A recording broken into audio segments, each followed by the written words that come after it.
कर्पूरगौरम करुणावतारम संसार सारम भुजगेन्द्रहारम सदा वसंतम हृदयारविंदे भवम भवानी सहितम नमामि। अब मैं भगवान शंकर एवं माता पार्वती जी के चरणों की वंदना करते हुए आज के प्रवचन का प्रारंभ करता हूँ। देखिए सज्जनों, आज के हमारे प्रवचन का विषय है पुनर्जन्म क्यों होता है। सनातन संस्कृति के अनुसार किसी जीव की मृत्यु उपरांत उस जीव की जीवात्मा का नए शरीर के रूप में पुनर्जन्म होता है। ऐसी हमारी आस्था है तथा दृढ़ विश्वास भी है, और इस आस्था का आधार हमारे आध्यात्मिक ग्रंथ हैं, जिनमें पुनर्जन्म के बारे में अच्छी प्रकार से समझाया गया है। इसके अतिरिक्त भी पुनर्जन्म को हम अन्य आधारों के माध्यम से भी जानने का प्रयास कर सकते हैं, जैसे वैज्ञानिक आधार तथा दार्शनिक अथवा दृष्टांतों के आधार पर भी पुनर्जन्म को समझा जा सकता है। सनातन संस्कृति के ग्रंथों में श्रीमद् भगवद गीता का विशेष महत्व है। हम उसी का संदर्भ लेते हैं। श्रीमद् भगवद गीता को योगेश्वर श्री कृष्ण के श्री मुख से कही गई वाणी माना गया, जो उन्होंने अपने शिष्य रूपी मित्र अर्जुन को सुनाई थी। इसी गीता के अध्याय 2 के श्लोक 13 में स्पष्ट किया है कि देहिनो अस्मिन् यथा देहे कौमारम यौवनम जरा तथा देहांतर प्राप्ते धीरस्तत्र न मुह्यति। अर्थात जीवात्मा की इस देह में जैसे बालकपन, यौवन और वृद्धावस्था होती है, वैसे ही अन्य शरीर की प्राप्ति होती है।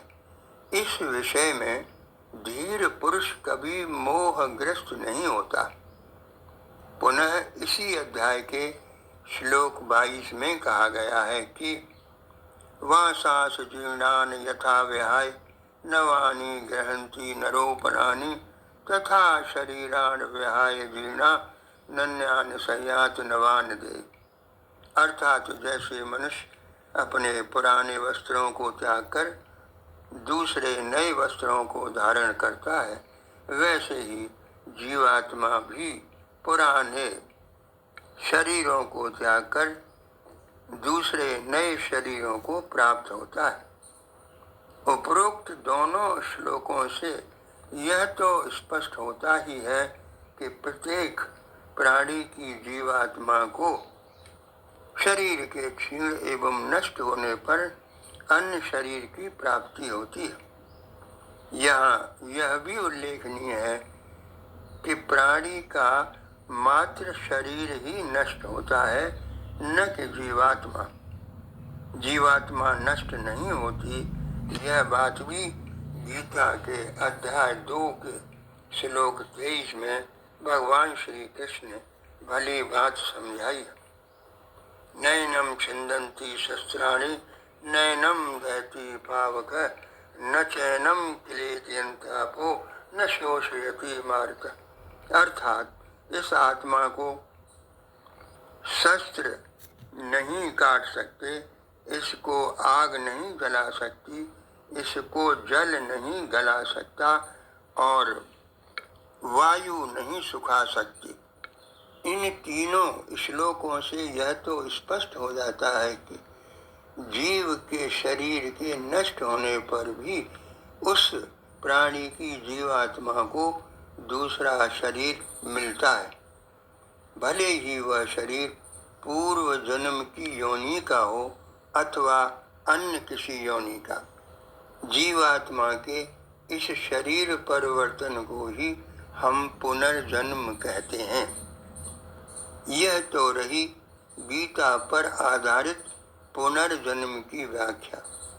अब हम वैज्ञानिक दृष्टि से भी इस विषय का विश्लेषण करते हैं।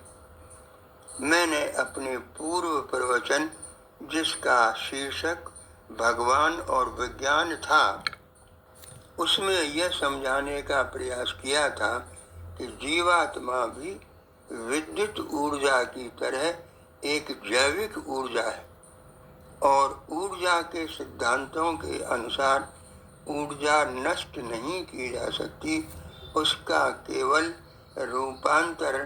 रूपांतरण हो सकता है। इसी सिद्धांत के आधार पर किसी जीव की जैविक ऊर्जा भी नष्ट नहीं होती, बल्कि रूपांतरण के फलस्वरूप उसे नए शरीर की प्राप्ति होती है, जिसे हम पुनर्जन्म कहते हैं। पुनर्जन्म के इस सिद्धांत को हम दार्शनिक दृष्टि अथवा विभिन्न दृष्टांतों का उदाहरण देकर भी सिद्ध करने का प्रयास करते हैं। समुद्र में जल की असंख्य बूंदें समाई हुई हैं। थोड़ी देर के लिए मान लीजिए कि समुद्र की एक बूंद एक जीवात्मा का स्वरूप है। समुद्र की एक बूंद वाष्पित होकर बादलों के साथ अनेक किलोमीटर दूर वर्षा के रूप में पृथ्वी पर गिरती है, तो उसकी अनेक गतियां हो सकती हैं। यदि वह किसी नदी में गिरती है तो नदी के बहाव के साथ पुनः समुद्र में मिल जाती है, जो उसका मूल स्रोत है। यदि वह जंगलों में गिरती है तो पेड़ पौधों में अनेक वर्षों तक रहती है, जब तक पेड़ पौधे सूख न जाएं। यदि वह जमीन पर गिरती है तो भूगर्भ जल के रूप में एकत्रित हो जाती है, जहाँ से पुनः कुओं अथवा पंपों द्वारा मनुष्य अपने उपयोग में लेता है। तत्पश्चात वह नाली एवं नालों के द्वारा नदी के जल में मिलकर पुनः समुद्र में मिल जाती है, जो उसका मूल स्रोत है। उसी प्रकार जीवात्मा भी विभिन्न योनियों में जन्मते हुए परमात्मा को प्राप्त होती है, क्योंकि वही उसका मूल स्रोत है। अंतर केवल इतना है कि पानी की बूंद कर्म बंधन से मुक्त है और उसका विभिन्न प्रकार से रूपांतरण महज एक संयोग है, जबकि जीवात्मा कर्म बंधन से युक्त है, जो अपने कर्मानुसार विभिन्न योनियों में जन्मती है और अंततः अपने मूल स्रोत परमात्मा में उसी की इच्छानुसार मिल जाती है। इस सब के अतिरिक्त भी पुनर्जन्म मानने का एक आधार सत्य घटनाओं पर भी है, आधारित है।